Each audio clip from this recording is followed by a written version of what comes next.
नमस्कार प्रिय विद्यार्थियों, मैं लक्ष्मीकांत शर्मा आज की इस कक्षा में आप सभी का हार्दिक अभिनंदन करता हूं, स्वागत करता हूं। दोस्तों, आज की इस कक्षा में हम अध्ययन करेंगे कक्षा 10 हेतु एनसीईआरटी पाठ्यक्रम द्वारा निर्धारित पाठ्यपुस्तक क्षितिज भाग 2 से लेखक राम वृक्ष बेनीपुरी, जो कि एक लेखक होने के साथ साथ एक क्रांतिकारी की भूमिका भी इन्होंने निभाई। इनके द्वारा रचित रेखा चित्र बाल गोविंद भगत का आज की इस कक्षा में हम अध्ययन करेंगे। तो शुरू करते हैं आज की इस कक्षा को, और सबसे पहले शुरू करते हैं लेखक राम वृक्ष बेनीपुरी के जीवन परिचय को।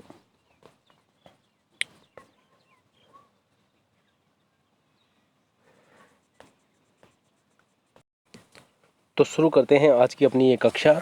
सबसे पहले हम चर्चा करते हैं लेखक के परिचय के बारे में। तो इनका जन्म सन 1899 ईस्वी, जो कि यहाँ दे भी रखा है, यहाँ पे हम बात करें 23 दिसंबर 1899 ईस्वी को इनका जन्म हुआ माना जाता है। इनका पैतृक गांव मुजफ्फरपुर जिला बिहार के बेनीपुर गांव में इनका जन्म हुआ। वो भी एक सामान्य खेतीहर किसान परिवार में, सामान्य से खेतीहर ब्राह्मण परिवार में इनका जन्म हुआ। इन्हीं कारणों से उन्होंने अपना उपनाम, जो कि यहाँ पे देख भी सकते हैं आप, राम वृक्ष बेनीपुरी, तो बेनीपुरी नाम रखने के पीछे इनका कारण क्या था? तो बेनीपुर गांव में इनका जन्म हुआ, इसी कारण इन्होंने अपने नाम को बेनीपुरी रख लिया। बचपन में ही माता पिता का निधन हो जाने के कारण इनका पालन पोषण ननिहाल में हुआ और इनकी प्रारंभिक शिक्षा भी ननिहाल में ही हुई। जैसा कि यहाँ दे भी रखा है कि माता पिता के निधन बचपन में ही हो जाने के कारण इनका जीवन आरंभिक वर्ष कठिनाइयों एवं अभाव में और संघर्षों में बीते। 10वीं तक की शिक्षा प्राप्त करने के बाद वे सन 1920 में राष्ट्रीय स्वाधीनता आंदोलन में सक्रिय रूप से जुड़ गए और कई बार जेल की यात्राएं भी की। उनका देहावसान सन 1968 ईस्वी में हुआ। तो यहाँ पर हम बात करें कि 10वीं पास करते ही धीरे धीरे 10वीं की शिक्षा प्राप्त करने के बाद वे 1920 में राष्ट्रीय स्वाधीनता आंदोलन में जुड़ गए। तो 1920 में जो गांधी जी ने असहयोग आंदोलन चलाया, उस आंदोलन में ये सक्रिय रूप से भागीदार हो गए। भारतीय स्वतंत्रता संग्राम में सक्रिय सेनानी के रूप में अपनी भूमिका निभाने के कारण 1930 से 1942 ईस्वी तक का समय इन्होंने जेल में व्यतीत किया। ज़्यादातर समय इनका कहाँ बीता? जेल में, जिसका प्रमुख कारण था सक्रिय क्रांतिकारी के रूप में भूमिका निभाना। राम वृक्ष बेनीपुरी जी की आत्मा में राष्ट्रीय भावना, यहाँ पर देखिए कि राष्ट्रीय चेतना के लेखक हैं। तो राष्ट्रीय भावना लहू के संग लहू के रूप में बहती थी, जिसके कारण आजीवन वे चैन की सांस नहीं ले सके। 1942 में अगस्त क्रांति आंदोलन के कारण ये फिर हजारीबाग जेल में इनको रहना पड़ा। लेकिन जैसा कि इनका स्वभाव था, जेल में भी ये शांत बैठने वाले नहीं थे। वे यहाँ भी आग भड़काने वाली रचनाएं लिखते रहे। लोगों के मन में क्रांति की आग, स्वतंत्रता की आग। जब भी वे जेल से बाहर आते, उनके हाथों में 2-4 ग्रंथों की पांडुलिपियाँ अवश्य होती। पांडुलिपियों से मतलब है हस्तलिखित जो रचनाएं थी, वो लेकर के आते। और वही लिपियाँ जो आज हिंदी साहित्य की अमूल्य निधि बन गई हैं और हिंदी साहित्य को समृद्ध कर रही हैं। 1930 के कारावास काल में अनुभवों के आधार पर इनका एक उपन्यास आया, पतितों के देश में, जो कि इनका काफ़ी प्रसिद्ध रहा ये उपन्यास, पतितों के देश में। यहाँ पर लिखने की यदि बात करें तो छोटी उम्र से ही इनको लिखने का बड़ा शौक था। जैसा कि यहाँ दे भी रखा है, 15 वर्ष की अवस्था में बेनीपुरी जी की रचनाएं पत्र पत्रिकाओं में छपने लगी। तो ये पत्र पत्रिकाओं के लिए लिखना शुरू कर देते हैं और आगे चल कर के इन्होंने तरुण भारत, किसान मित्र, बालक, युवक, कैदी, करमवीर, जनता, तूफान, हिमालय, जनवाणी, नई धारा, योगी, जैसी कई पत्र पत्रिकाओं का संपादन भी इन्होंने किया। तो यहाँ पर आप ये सारे अखबार देख सकते हैं जिनसे इनका संबंध रहा। इनकी प्रमुख कृतियों की यदि हम बात करें तो यहाँ पर देखिए एक बार, गद्य की विविध विधाओं में उनके लेखन को व्यापक प्रतिष्ठा मिली। उनका पूरा साहित्य बेनीपुरी रचनावली के नाम से 8 खंडों में प्रकाशित है और उनकी रचना यात्रा के महत्वपूर्ण पड़ाव हैं पतितों के देश में। पतितों के देश में जो इनकी रचना है, जैसा कि आपको पहले बताया कि जेल के अनुभवों के आधार पर 1920 के आसपास, उसके बाद जब जेल का अनुभव इनको हुआ 1930 से 1942 का समय जो इन्होंने जेल में बिताया, उस दौरान इनकी ये रचना लिखी गई। तो चिता के फूल जो इनकी कहानी संग्रह है, अम्बापाली इनका प्रसिद्ध नाटक है, माटी की मूर्तें ये इनका रेखा चित्र है, पैरों में पंख बांधकर इनका यात्रा वृतांत है, जंजीरें और दीवारें इनका संस्मरण है। उनकी रचनाओं में स्वाधीनता की चेतना, मनुष्यता की चिंता और इतिहास की युगानुरूप व्याख्या है। तो हम ये कह सकते हैं कि हिंदी की विभिन्न विधाओं में सृजन कार्य करके इन्होंने हिंदी साहित्य को समृद्ध करने का प्रयास किया। तो इनकी रचनाओं की यदि हम बात करें तो गेहूं और गुलाब इनकी एक प्रसिद्ध रचना है जो निबंध और संस्मरण संग्रह है।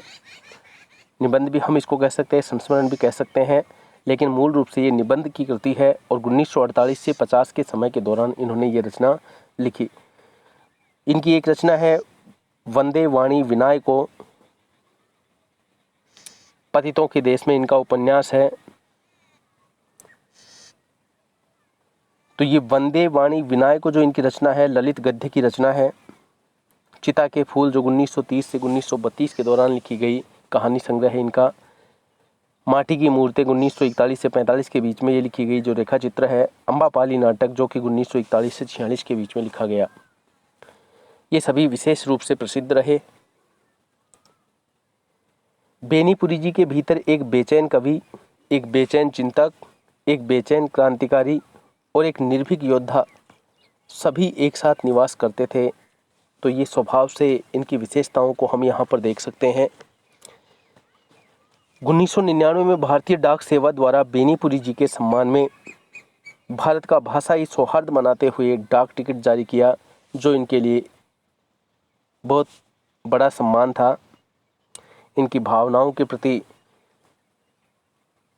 देय था ये भारत सरकार का। उनके सम्मान में और यदि हम बात करें तो बिहार सरकार द्वारा वार्षिक अखिल भारतीय रामवृक्ष बेनीपुरी पुरस्कार शुरू किया गया और आज भी ये पुरस्कार दिया जाता है। तो इस प्रकार से ये था रामवृक्ष बेनीपुरी का संक्षिप्त जीवन परिचय। अब हम यहाँ पे बात करते हैं रामवृक्ष बेनीपुरी द्वारा यहाँ दिए गए रेखा चित्र बाल गोविंद भगत, इसके कथ्य के बारे में। क्या इसका कथ्य है, क्या इसकी विषय वस्तु है। तो रेखा चित्र के माध्यम से लेखक ने एक ऐसे विलक्षण चरित्र का उद्घाटन किया है,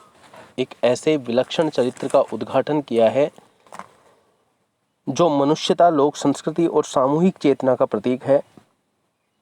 वेशभूषा या बाह्य अनुष्ठानों से कोई सन्यासी नहीं होता है। सन्यास का आधार जीवन के मानवीय सरोकार होते हैं। बाल गोविंद भगत इसी आधार पर लेखक को सन्यासी लगते हैं और यह पाठ सामाजिक रूढ़ियों पर भी प्रहार करता है। इस रेखा चित्र की एक विशेषता यह भी है कि बाल गोविंद भगत के माध्यम से ग्रामीण जीवन की सजीव झांकी यहाँ पर देखने को मिलती है। तो इस पाठ में हम क्या अध्ययन करें, क्या इसके बारे में बताया गया है,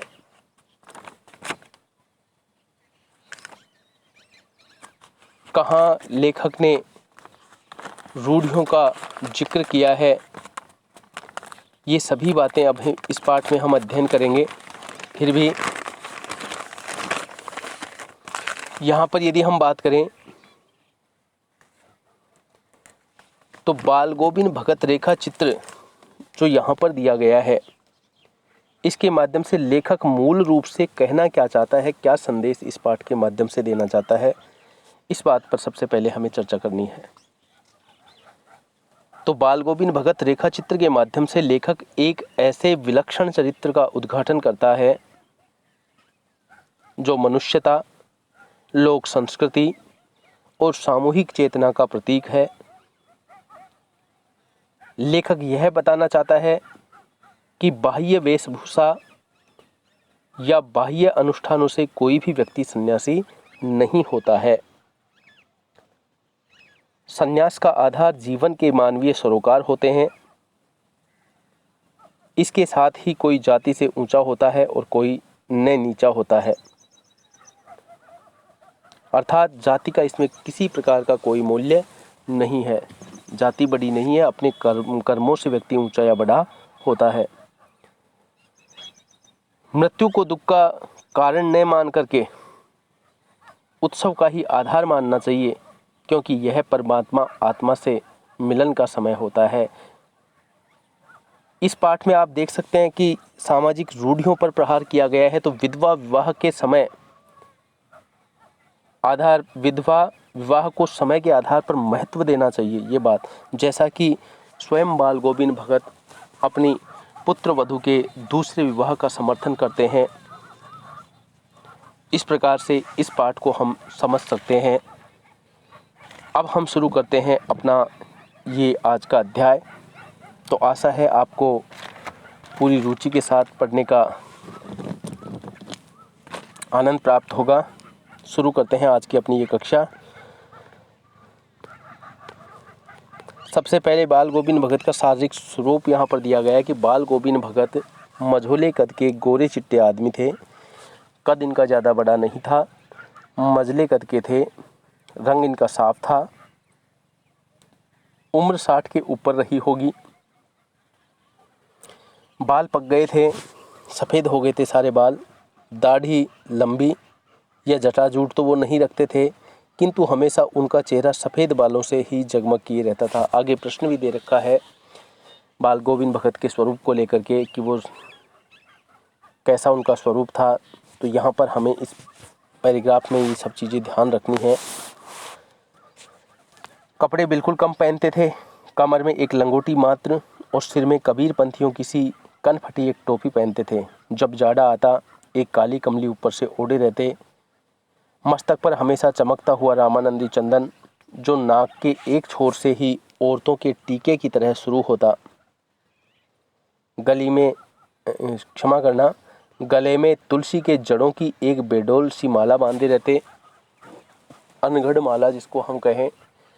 तो जो ऊपर यहाँ पर स्वरूप दिखाया गया है, उस स्वरूप को देखकर तो ऐसा लगता है कि बाल गोविंद भगत कोई सन्यासी रहे होंगे, लेकिन लेखक यहाँ बताना चाहता है कि ऊपर की तस्वीर से यह नहीं माना जाए कि बाल गोविंद भगत साधु थे, कि वो सन्यासी थे। इस स्वरूप को देख करके ऐसा अंदाज़ा, ऐसा अनुमान बिल्कुल भी नहीं लगाना चाहिए। नहीं, बिल्कुल नहीं, वो गृहस्थ थे। उनकी गृहिणी की तो मुझे याद नहीं, उनके बेटे और पतोहू को मैंने देखा था।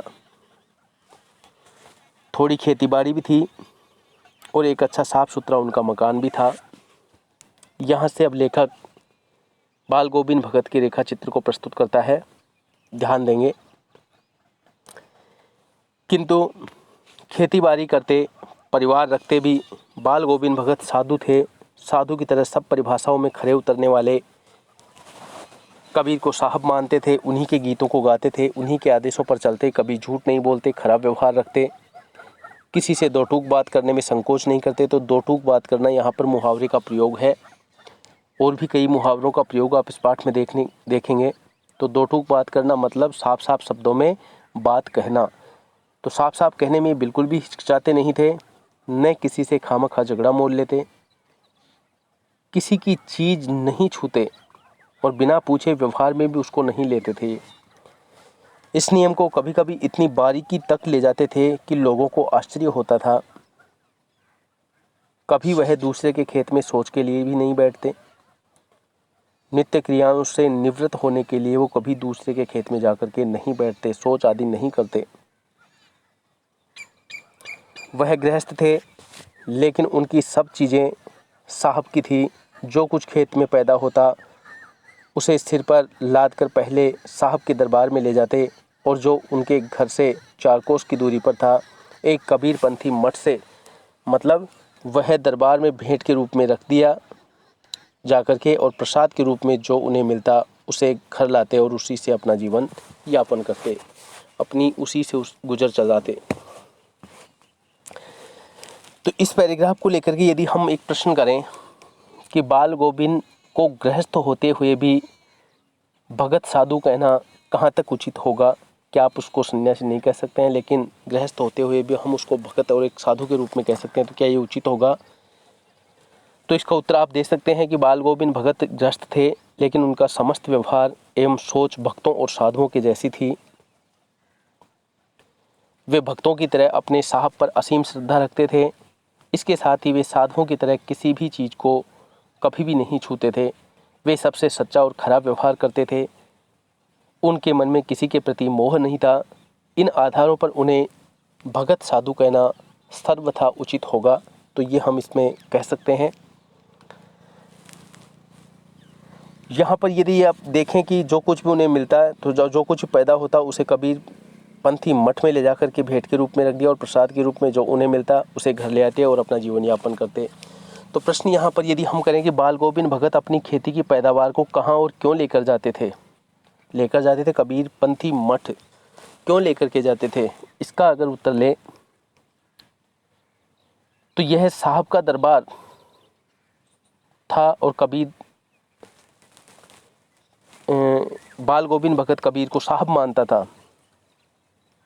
वहाँ से वे उपज भेंट के रूप में दे देते थे, और वहाँ से जो प्रसाद का रूप मिलता उसे लेकर के वो घर लौटते और उसी से अपना गुजर बसर करते थे, क्योंकि वहाँ चढ़ाने के बाद जो उसे वापस मिलता उसे वो उसका प्रसाद मानते थे, इसलिए सब कुछ वहीं पे समर्पित कर देते थे। इन सब के ऊपर तो मैं मुग्ध था। उनके मधुर गान पर जो सदा सर्वदा ही सुनने को मिलते, कबीर के वे सीधे साधे पद जो उनके कंठ से निकलकर सजीव हो उठते। आषाढ़ की रिमझिम है, आषाढ़ का महीना खेतीबाड़ी का महीना होता है, जिसमें सभी लोग खेतीहर लोग अपने अपने खेतों में अपनी अपनी फसल को बुआई जुताई में लग जाते हैं। समूचा गांव खेतों में उमड़ पड़ा है, कहीं हल चल रहा है, कहीं रोपनी हो रही है। धान के रोपनी यहाँ पर दिया गया है, जो चावल की फसल होती है उसकी रुपाई करना। धान के पानी भरे खेतों में बच्चे उछल रहे हैं और औरतें कलेवा लेकर मेड़ पर बैठी हैं। मेड़ होती है खेतों की जो सीमा रेखा होती है, डोली जिसको बोलते हैं, उस पर बैठी हैं। खेतीहर किसानों के लिए सुबह का जो भोजन होता है उसको कलेवा कहा जाता है।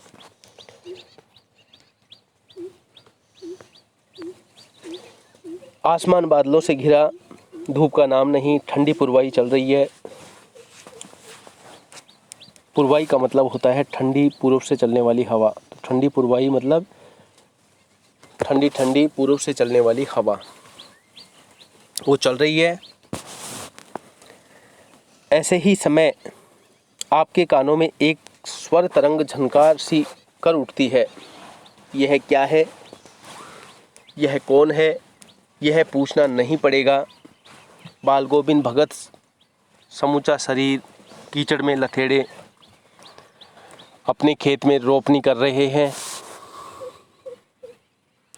उनकी अंगुली एक एक धान के पौधे को पंक्तिबद्ध खेत में बिठा रही है। उनका कंठ एक एक शब्द को संगीत के जीने पर चढ़ाकर कुछ को ऊपर स्वर्ग की ओर भेज रहा है और कुछ को इस पृथ्वी की मिट्टी पर खड़े लोगों के कानों की ओर। बच्चे खेलते हुए झूम उठते हैं और मेड़ पर खड़ी औरतों के होंठ स्वतः ही कांपने लगते हैं।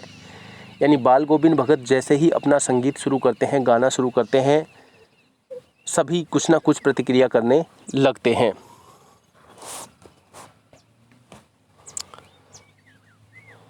वे गुनगुनाने लगती हैं और हलवाओं के पैर ताल से उठने लगते हैं। हलवाहे जो खेत में हल चलाने वाले किसान हैं, उनके पैर एक अजीब गति से उठने लगते हैं। रोपनी करने वालों की उंगलियां एक अजीब क्रम से चलने लगती हैं। और बाल गोविंद भगत का यह संगीत है या जादू, ये कहा नहीं जा सकता कि लोग किस कदर बाल गोविंद भगत के संगीत से प्रभावित थे।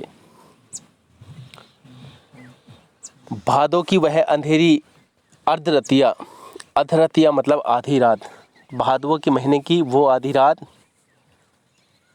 अभी थोड़ी देर पहले ही मूसलाधार वर्षा खत्म हुई है। बादलों की गरज, बिजली की तड़प में आपने कुछ नहीं सुना हो, किंतु अब झिल्ली की झंकार या दादरों की टरटर बाल गोविंद भगत के संगीत को अपने कोलाहल में डुबो नहीं सकती थी, क्योंकि बरसात के समय में रात में झिल्ली और दादुर मेंढक बोलने लगते हैं और इनका ही शोर शराबा होता है। लेकिन बाल गोविंद भगत का संगीत शुरू होने पर झिल्ली और मेंढकों की आवाज़ भी उस संगीत को नहीं दबा पा रहे थे।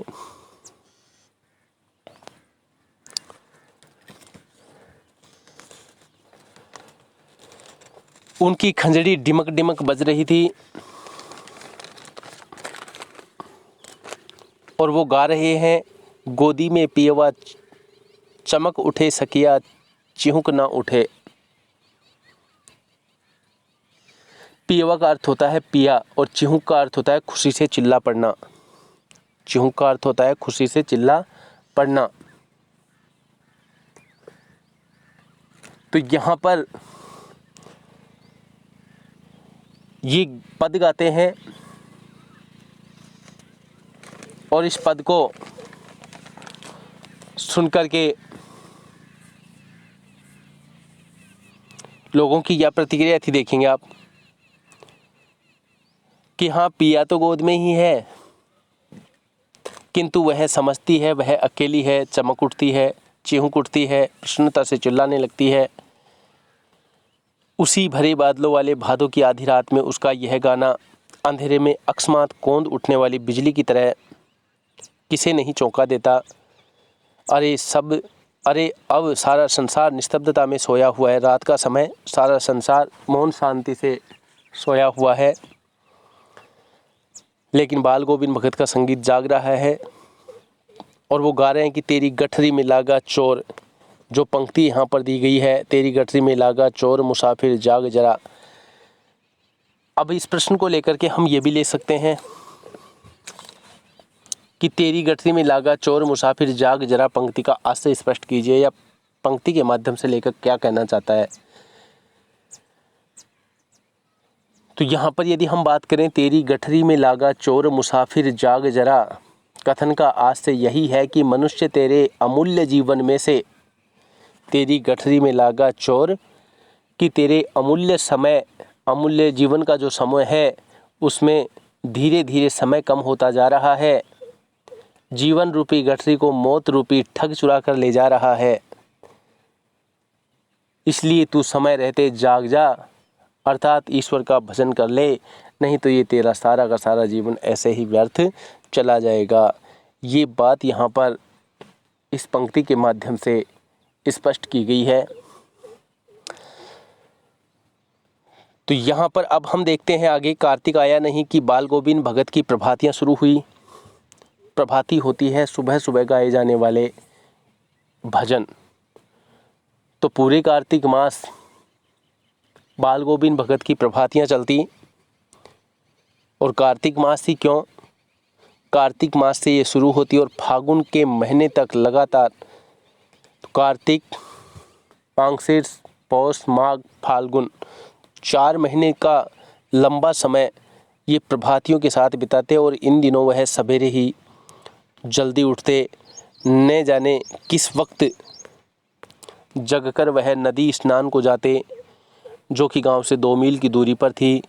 वहां से नहा धोकर लौटते और गांव के बाहर ही पोखर के ऊंचे भिंडे पर अपनी खंजड़ी लेकर जा बैठते और अपने गाने टेरने लगते और अपने गाने गाने लगते।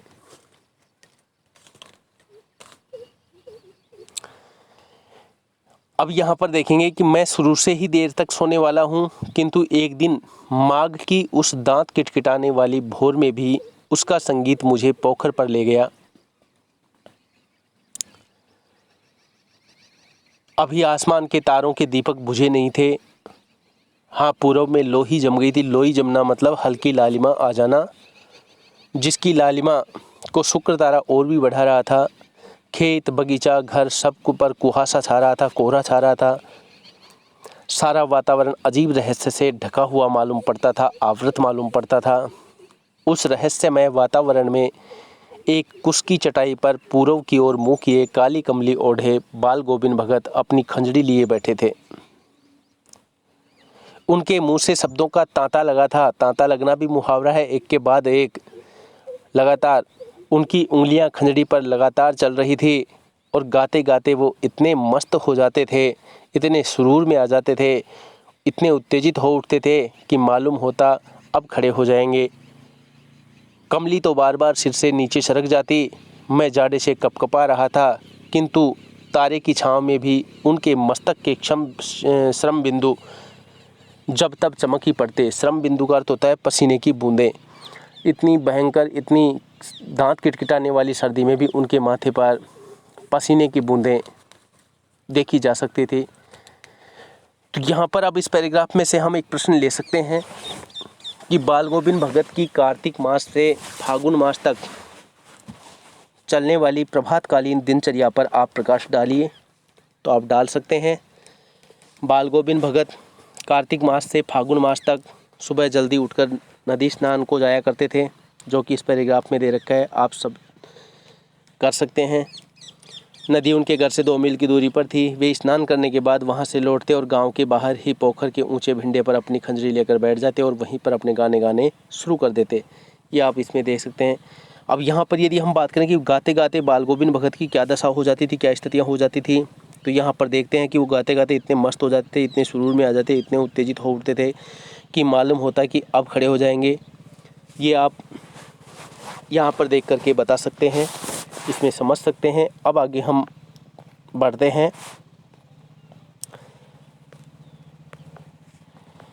गर्मियों में उनकी संध्या कितनी उमस भरी शाम को शीतल नहीं करती। गर्मियों में चाहे कितनी ही उमस भरी शाम हो, बाल गोविंद भगत के द्वारा गाए जाने वाले पद उस सारी गर्मी को ख़त्म करने में सक्षम थे। अपने घर के आंगन में आसन जमा बैठते। गांव के उनके कुछ प्रेमी भी वहां पर आ जाते, जुट जाते। खंजड़ियों और करतालों की भरमार हो जाती। एक पद बाल गोविंद भगत कह जाते और उनकी प्रेमी मंडली उसे दोहराती, तिहराती, 2 बार गाती, तीसरी बार गाती और धीरे धीरे स्वर ऊंचा होने लगता और एक निश्चित ताल, एक निश्चित गति से उस ताल स्वर के चढ़ाव के साथ श्रोताओं के मन भी ऊपर उठने लगते। धीरे धीरे मन पर तन हावी हो जाता। धीरे धीरे मन तन पर हावी हो जाता। क्षमा करना, थोड़ा सा यहाँ पर मैं बोल दिया गलत। धीरे धीरे मन तन पर हावी हो जाता। मन तन पर हावी हो जाता और होते होते एक क्षण ऐसा आता कि बीच में खंजरी लिए बाल गोविंद भगत नाच रहे हैं और उनके साथ ही सबके तन और मन नृत्यशील हो उठते हैं। सारा आंगन नृत्य और संगीत से भरा हुआ है। बाल गोविंद भगत की यहाँ पर आप ध्यान देंगे कि जो कहानी में कुछ मूल बातें कही गई थी, जैसे समाज में व्याप्त कई बुराइयां हैं, रूढ़ियां हैं, उन पर भी ये प्रहार करती है। बाल गोविंद भगत के कैसे विचार हैं, ये सभी हमें इस पैराग्राफ के माध्यम से पता चले। बाल गोविंद भगत की संगीत साधना का चरम उत्कर्ष उस दिन देखा गया जिस दिन उसका बेटा मरा। उस दिन तो बाल गोविंद भगत को ज़्यादा दुखी होना चाहिए था, लेकिन नहीं, वो जीवन के इस रहस्य को जानते थे कि जिसका जन्म हुआ है उसका मरना निश्चित है। इकलौता बेटा था वह, कुछ सुस्त और बोदा सा था, शरीर से भी कमज़ोर था, कुछ ज़्यादा चंचलता नहीं थी, किंतु इसी कारण बाल गोविंद भगत उसे और भी मानते थे, क्योंकि उनकी समझ में ऐसे आदमियों पर ही ज़्यादा नज़र रखनी चाहिए। जो कमज़ोर होते हैं ऐसे लोग ज़्यादा प्रेम के हकदार होते हैं, ऐसा मानते थे बाल गोविंद भगत, क्योंकि ये निगरानी और मोहब्बत के ज़्यादा हकदार होते हैं। बड़ी साध से उसकी शादी कराई थी। पतोहू बड़ी ही सुभग और सुशील मिली, जो पुत्र वधू थी, बहुत संस्कारी मिली। घर की पूरी प्रबंधिका बनकर के भगत को बहुत कुछ दुनियादारी से छुटकारा दिला दिया, निवृत्त कर दिया था उसने।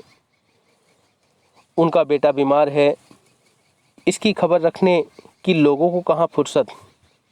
लोगों के पास इतना समय कहाँ कि बाल गोविंद भगत का बेटा बीमार है उसके हालचाल पूछे, किंतु मौत तो अपनी ओर सबका ध्यान खींचकर ही रहती है। हमने सुना बाल गोविंद भगत का बेटा मर गया।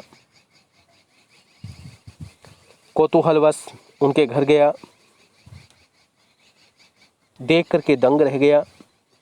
बेटे को आंगन में एक चटाई पर लिटा करके एक सफ़ेद कपड़े से ढांक रखा है और वह कुछ फूल तो हमेशा ही रोपते रहते थे।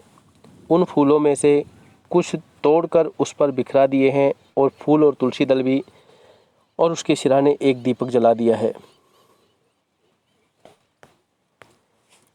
और उसके सामने ज़मीन पर ही आसन जमाए गीत गाए जा रहे हैं। वही पुराना स्वर, वही पुरानी तल्लीनता, उसी प्रकार वही अंदाज, किसी प्रकार की कोई उनके मन में भावुकता नहीं है। घर में पतोहू रो रही है जिसे गांव की स्त्रियां चुप कराने की कोशिश कर रही हैं, किंतु बाल गोविंद भगत गाए जा रहे हैं। और उनके इस स्वभाव को, इस प्रकार के व्यवहार को देखकर लोगों को लगता है कि शायद बाल गोविंद भगत पगला गए हैं। हाँ, गाते गाते कभी कभी पतोहू के नज़दीक भी जाते और उसे रोने के बदले उत्सव मनाने को कहते, और उसे क्या कहते कि आत्मा परमात्मा के पास चली गई है,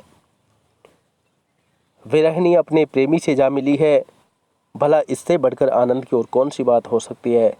इसलिए तू उत्सव मना, शोक मत मना। मैं कभी कभी सोचता कि यह पागल तो नहीं हो गए, इकलौता बेटा मरा है और ये खुशियां मनाने की बातें कर रहे हैं, किंतु नहीं, वह जो कुछ कह रहे थे उसमें उनका विश्वास बोल रहा था, वह चरम विश्वास जो हमेशा ही मृत्यु पर विजयी होता आया है।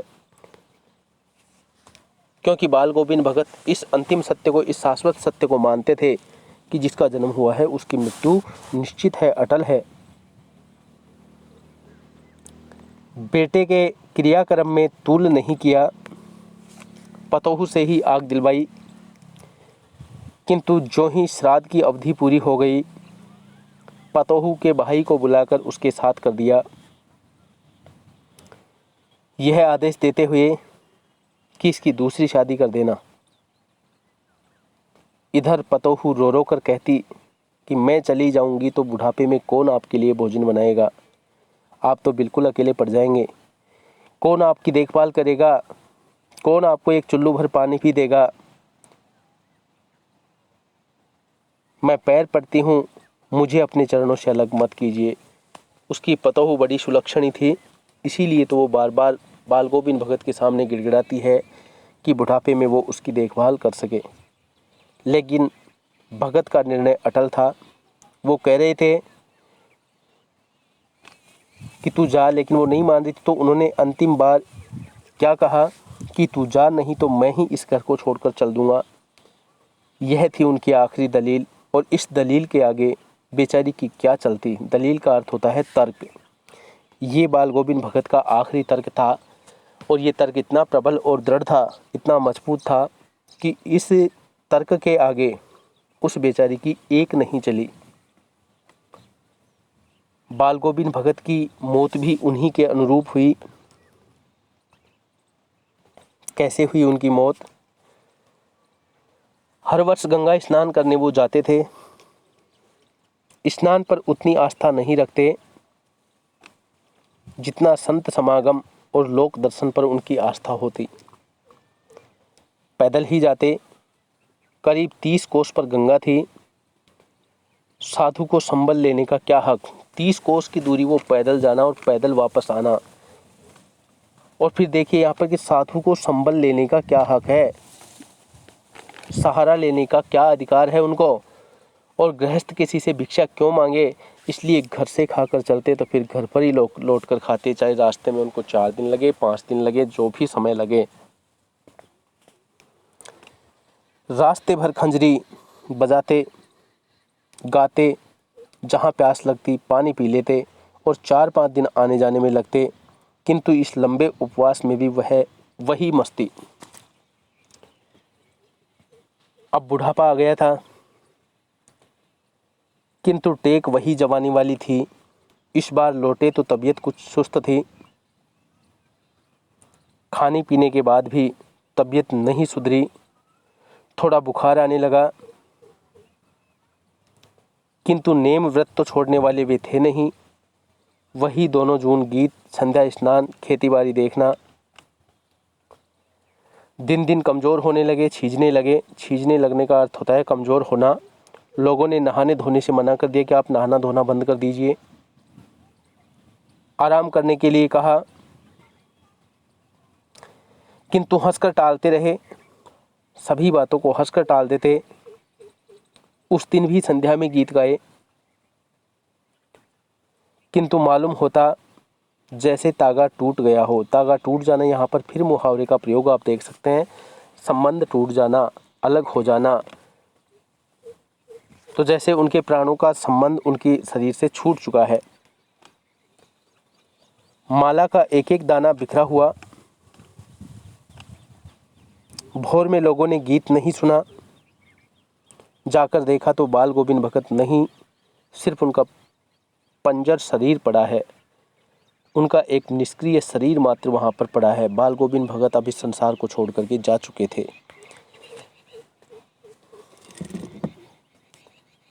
तो अब यहाँ पर यदि हम देखें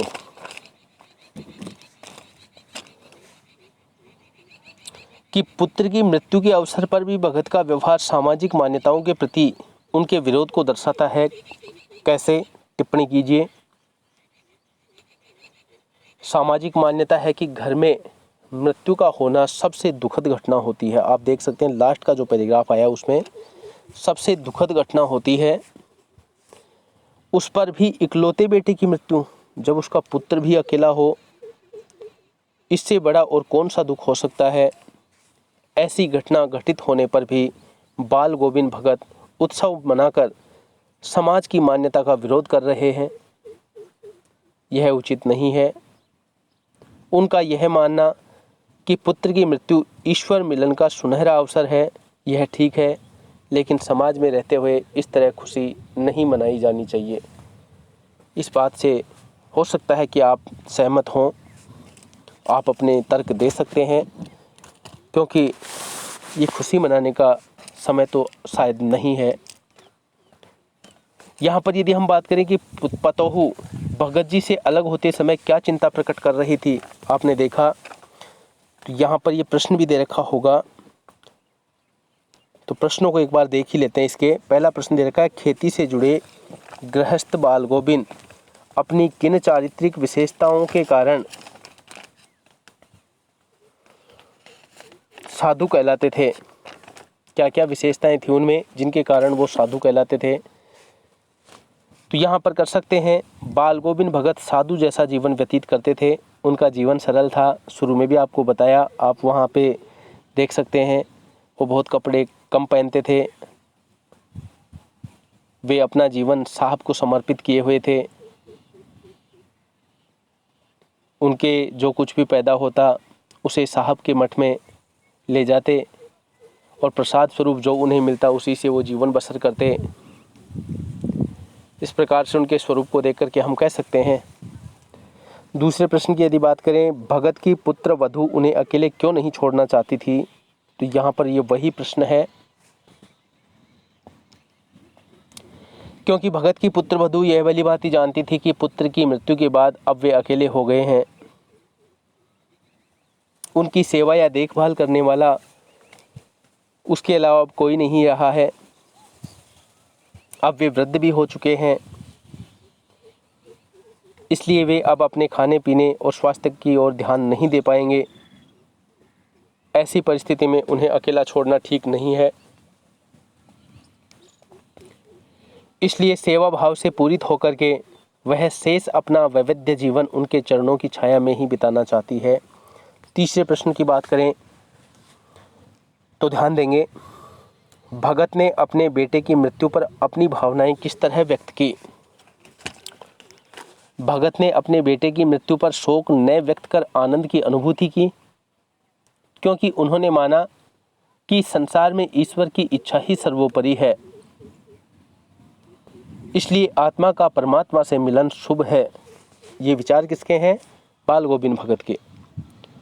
उन्होंने अपने पुत्र के शव को एक सफ़ेद चादर से ढक दिया,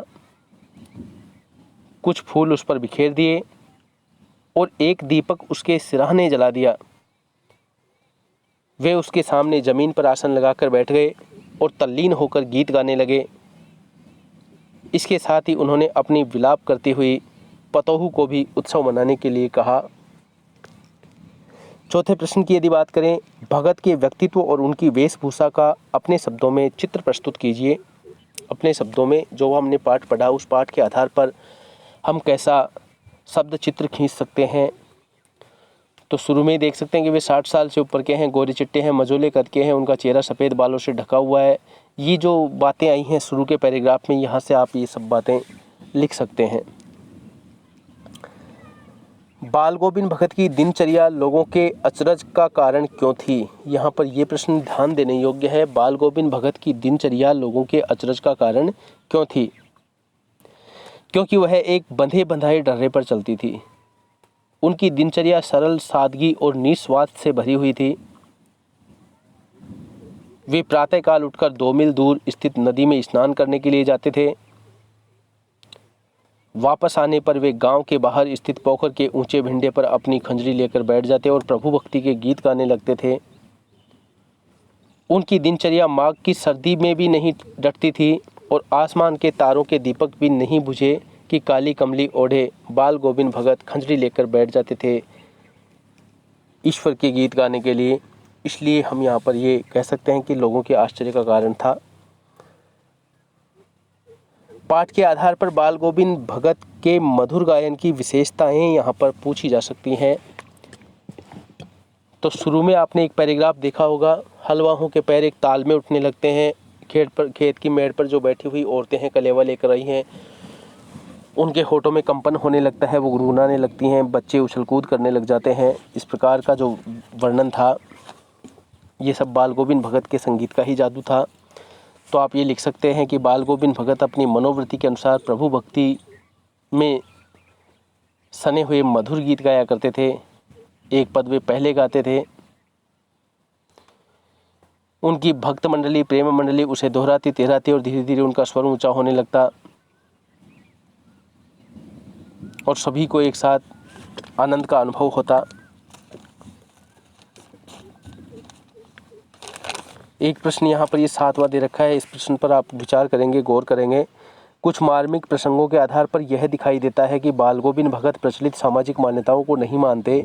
पाठ के आधार पर उन प्रसंगों का उल्लेख कीजिए।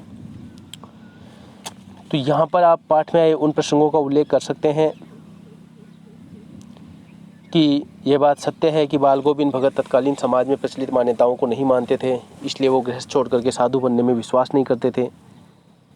वे काम करने पर ही विश्वास करते थे, इसलिए साधु होकर भी खेतीबाड़ी में ही लगे रहते थे। वे किसी की मृत्यु पर विचलित नहीं हुआ करते थे। इसका उदाहरण अपने स्वयं के पुत्र की मृत्यु पर उनको देख लिया कि पुत्र की मृत्यु पर उसके शव को चादर से ढककर वे फूल बिखेर करके स्वयं गीत गाने बैठ गए, उत्सव मनाते हैं और पुत्र वधू को रोने से मना करते हैं।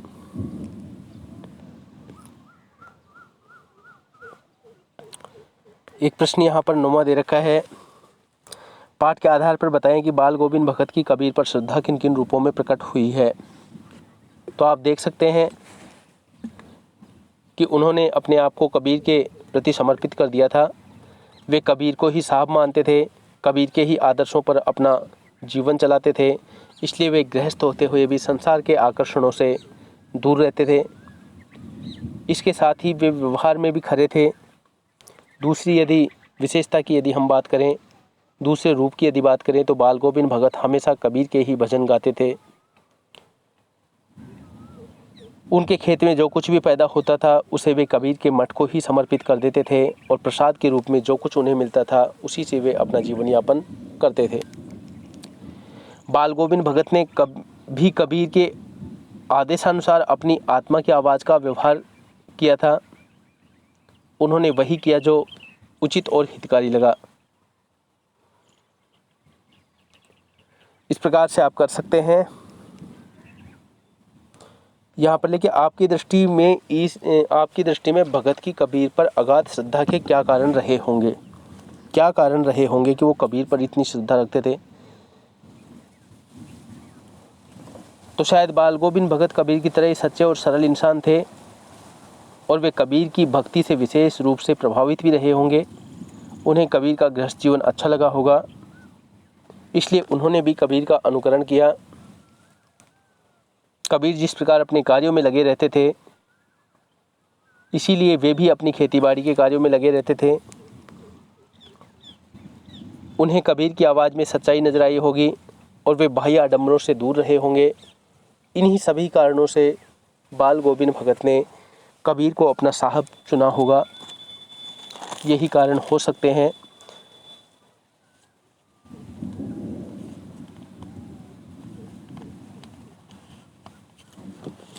अब यहाँ पर एक प्रश्न लें कि भगत जी अपने बेटे की मृत्यु पर क्या गा रहे थे और गाते गाते अपनी पतोहू को क्या समझा रहे थे।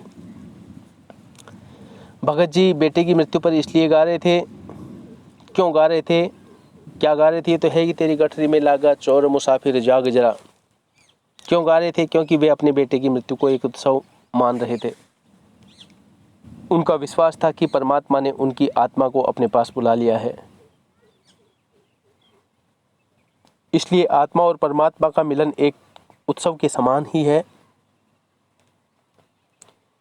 इसलिए इसे एक उत्सव की तरह ही मनाना चाहिए।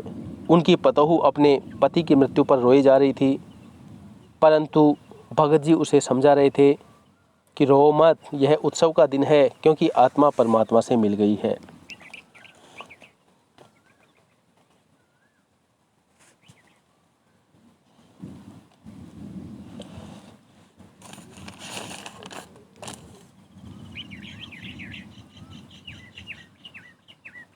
अब यहाँ पर यदि एक प्रश्न और पूछें तो कि बाल गोविंद भगत का मृत्यु के प्रति क्या दृष्टिकोण था। पाठ में आपने देखा होगा, बाल गोविंद भगत कबीरपंथी संत थे। वे मृत्यु को दुख का कारण न मान करके आत्मा परमात्मा के मिलन का साधन मानते थे। इसलिए वे मृत्यु को उत्सव के रूप में मनाते थे और इसी सोच के कारण उन्होंने पुत्र की मृत्यु पर पुत्र वधू को भी रोने के स्थान पर उत्सव मनाने के लिए कहा। तो आशा है आपको इस पाठ में किसी प्रकार की कोई समस्या नहीं रही होगी। इन्हीं शुभकामनाओं के साथ मैं लक्ष्मीकांत शर्मा आज की कक्षा से विदा लेता हूँ। मिलते हैं एक नई कक्षा के साथ, एक नए रचनाकार के साथ। तब तक के लिए मेरी शुभकामनाएं। आप सभी को धन्यवाद। जय हिंद।